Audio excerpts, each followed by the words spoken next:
ALZR11, o Fundo de Renda Imobiliária da Aliança Trust. Vamos ler o relatório de setembro de 2025, divulgado agora, no dia 17 de outubro de 2025. Continuar o acompanhamento do fundo, ele que tem um patrimônio líquido total de 1.302 milhões, a cota patrimonial a R$ 10,66, tem em caixa 242 milhões e na data que eu gravo com vocês, o ALZR11 cota na B3 a R$ 10,58, dentro de um P sobre VP de 0,99, uma variação positiva nos últimos 12 meses de 13,03%. A cotação do fundo chegou aos R$ 9,64 em abril, desde então buscou uma recuperação, já chegando aos R$ 10,58. A última distribuição ocorrerá com pagamento agora, no dia 24 de outubro de 2025, segue 8 centavos por cota, fazendo um yield mensal de 0,79, anual de 9,24%. E investindo R$ 1.000 a 2 anos em ALZR11,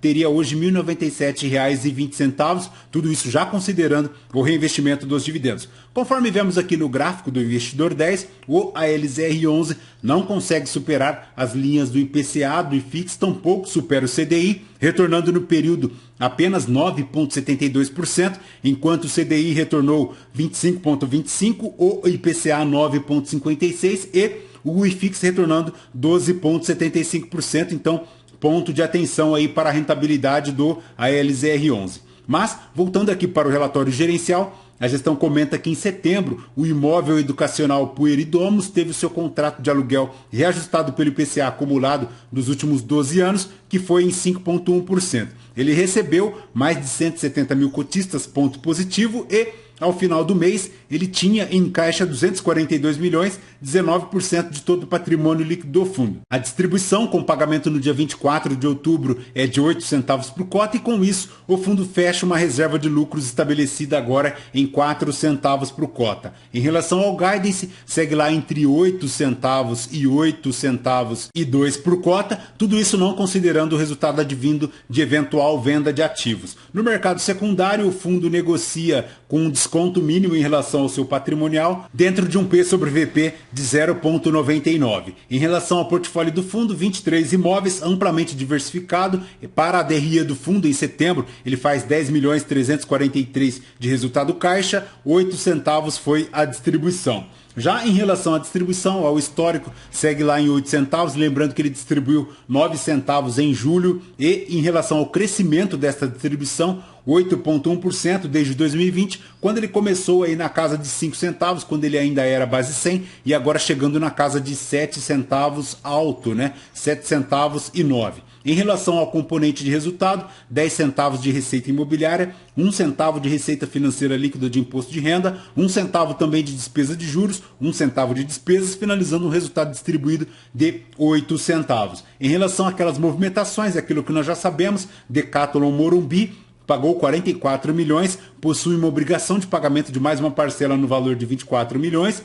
Para os CDBs Ana Rosa e Morumbi, em São Paulo, 30 milhões, mais primeira parcela, e possui também uma obrigação de pagamento de mais 2 parcelas semestrais de 15 milhões cada. Pelo CD, locado ao Mercado Livre aqui em Ribeirão Preto, poderá desembolsar o valor de 5 milhões. Para as lojas Açaí Rio de Janeiro, o valor fixo de 10 milhões a ser pago agora em novembro de 2025. Para o Açaí Guarujá, um pagamento de aproximadamente 18 milhões e 700 a ser pago na data do fechamento do negócio, que já foi concretizado, e 21 milhões a ser pago agora em fevereiro de 2026. Em relação às vendas, ele vendeu o imóvel IPG, 19 milhões e meio, já recebeu 2 milhões, 3 milhões ele recebeu agora em julho de 2025, ele tem também um valor de 14 milhões e meio ainda para receber. Em relação ao imóvel da Aptiv, recebeu 5 milhões, já integralizou também as cotas aqui do GGRC11, e para o imóvel Santiliana, 53 milhões, continuará a receber o valor da locação por mais um prazo de 30 meses. Em relação às obrigações aqui do fundo, ponto de atenção, 484 milhões, ele fazendo hoje uma alavancagem na ordem aproximada de 40%, ponto de extrema atenção, ele tem em caixa 242 milhões e ele segue para amortizar até o período de 2031 e 2041, 291 milhões negativos. Segundo a gestão, este montante de caixa cobre 5 anos das obrigações futuras do fundo, é aquilo que nós já sabemos, e agora para 2025 ele tem 57 milhões para amortizar, sendo alguns valores a pagar em relação aos CRIs, ele tem 8 milhões e meio para receber pelas vendas e valores aqui a pagar pelas compras de ativos também na casa de 58 milhões, além de 16 milhões e 400 de earnout e de retenções passíveis de não materialização. Para a alavancagem aqui do fundo, 47%, como comentamos, então vai acima de 40%, tudo isso porque ele tem um total de 559 milhões de obrigações até 2041, 1 bilhão 302 milhões em patrimônio do fundo, um total aqui de 54 milhões de obrigações por aquisições de imóveis, e lembrando que ele tem também 242 milhões em caixa. Já em relação ao portfólio, 100% dos contratos são atípicos, a maior exposição é para o edifício do Ponte em Alphaville, mas ele tem aqui diversos inquilinos, inclusive o Mercado Livre Ribeirão Preto, a Coca-Cola Fenza lá em Santo André, a maior exposição é para a Grande São Paulo, 67%, e a maior exposição por classe de aluguéis de imóveis são os edifícios comerciais, 31%, eles dominam porque o preço médio do portfólio em relação aos edifícios comerciais é bem superior aos galpões logísticos, e ele tem aqui também alimentos e bebidas, 32%, tem data centers, que é aquele escala lá em Porto Alegre, além de medicina diagnóstica, educação, varejo,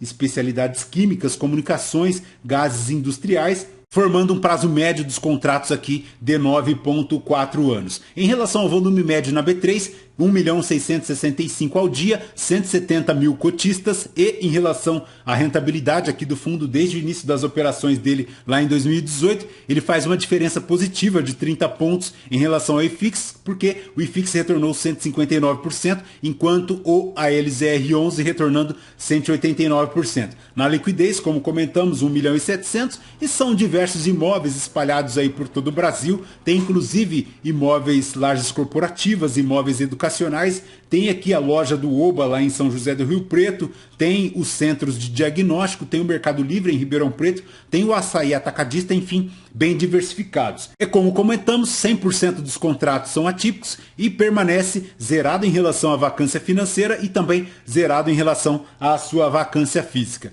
Perfeito, pessoal? DALZR11 é basicamente isso. Lembrando que este vídeo não é uma recomendação de compra ou de venda de nenhum dos ativos aqui mencionados. Aos novos inscritos, bem-vindos. Você que permanece conosco, muito obrigado por isso também. E você que ainda não é inscrito, considere se inscrever. Deixe seu like, seu joinha, porque tudo isso nos fortalece aqui na produção de conteúdos. Perfeito? Voltamos então com vocês no próximo vídeo. Fraterno abraço a todos. Até mais.